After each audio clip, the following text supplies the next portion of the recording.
এবারে বিশ্ব রাজনীতিতে রেষারেষির গল্পের দুই মূল চরিত্র চীন ও মার্কিন যুক্তরাষ্ট্র।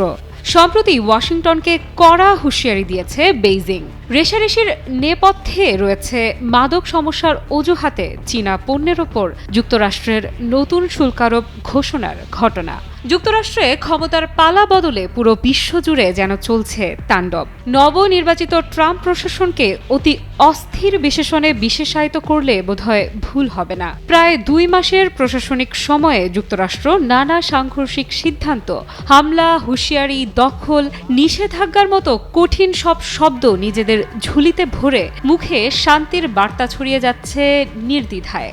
আফ্রিকা থেকে শুরু করে ইউরোপ কিংবা মধ্যপ্রাচ্য কোথায় নেই পশ্চিমাদের বিচরণ। যেন যেখানেই বিতর্ক কিংবা ঝামেলা সেখানেই মার্কিন যুক্তরাষ্ট্রের লম্বা নাক বিদ্যমান। তবে এবারে আলোচ্য বিষয় চীন ও যুক্তরাষ্ট্র দ্বন্দ্ব। চীন মার্কিনীদের স্পষ্ট জানিয়ে দিয়েছে ধুমকে কাজ হবে না। চীন যে কোনো ধরনের যুদ্ধের জন্য প্রস্তুত। চীন ও যুক্তরাষ্ট্রের দ্বন্দ্বের কারণ মাদকের মতো স্পর্শকাতর বিষয়। যুক্তরাষ্ট্রে মাদক সমস্যার অন্যতম কারণ ফ্যান্টানাইল। এই মাদক সমস্যার অজুহাতে চীনা পণ্যের ওপর যুক্তরাষ্ট্র নতুন করে শুল্ক আরোপ করেছে।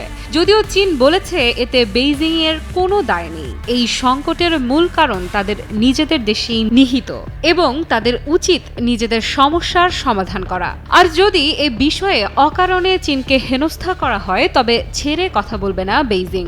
সম্প্রতি যুক্তরাষ্ট্রে নিযুক্ত চীনা দূতাবাস চীনের পররাষ্ট্র মন্ত্রণালয়ের মুখপাত্রের কার্যালয়ের ফেসবুক পেজে পোস্ট করা এক বিবৃতি শেয়ার করেন। এতে মূলত সরাসরি যুক্তরাষ্ট্রকে যুদ্ধের আহ্বান জানিয়েছে দেশটি। বিবৃতিতে বলা হয়েছে যদি আমেরিকা যুদ্ধ চায় সেটা শুল্ক হোক বা বাণিজ্য যুদ্ধ কিংবা অন্য যে কোনো ধরনের যুদ্ধ, আমরা শেষ পর্যন্ত লড়াই করতে প্রস্তুত। মানবিক কারণে ফেন্টানাইল সমস্যা মোকাবেলায় যুক্তরাষ্ট্রকে সহায়তা করেছে বলেও জানায় চীন। বেইজিংয়ের ভাষ্য, আমেরিকান জনগণের প্রতি মানবিকতা এবং সদিচ্ছার চেতনায় আমরা এই সমস্যা মোকাবেলায় যুক্তরাষ্ট্রকে সহায়তা করার জন্য জোরালো পদক্ষেপ নিয়েছি। দূতাবাসের শেয়ার করা ফেসবুক পোস্টে আরও বলা হয়, যুক্তরাষ্ট্র যদি সত্যি ফেন্টানাইল সমস্যার সমাধান করতে চায় তাহলে আমরা ভয় পাই না। ধমক আমাদের উপর কাজ করে না। চাপ, বল প্রয়োগ বা হুমকি দেয়া চীনের সঙ্গে সঠিক উপায় নয়। এ সময় চীন যুক্তরাষ্ট্রকে ইঙ্গিত করে বলে, কেউ যদি ভাবে চীনের ওপর সর্বোচ্চ চাপ প্রয়োগ করলে চীন দমে যাবে তাহলে তারা ভুলের রাজ্যে বাস করছে। সঠিক প্যাড আর সঠিক তথ্য দিয়ে কেশু সামলে নিব এক হয়ে। Monalisa sanitary napkin. এদিকে রাশিয়ার পর যুক্তরাষ্ট্রের অন্যতম শত্রুরাষ্ট্র ইরানের সঙ্গেও সখ্যতা বাড়ছে চীনের। মূলত সেই আক্রোশেই যুক্তরাষ্ট্র দেশটির ওপর শুল্ক আরোপের সিদ্ধান্ত চাপাতে পারে বলে মনে করছেন বিশেষজ্ঞরা। যদিও রাশিয়া সম্প্রতি ঘোষণা করেছে ইরান যুক্তরাষ্ট্রের বিরোধ মেটাতে নাম ভূমিকা রাখবে তারা, তবে ইরান এখনও এ বিষয়ে নিশ্চুপ। এরই মাঝে চীনের ওপর শুল্কের বোঝা চাপালো যুক্তরাষ্ট্র।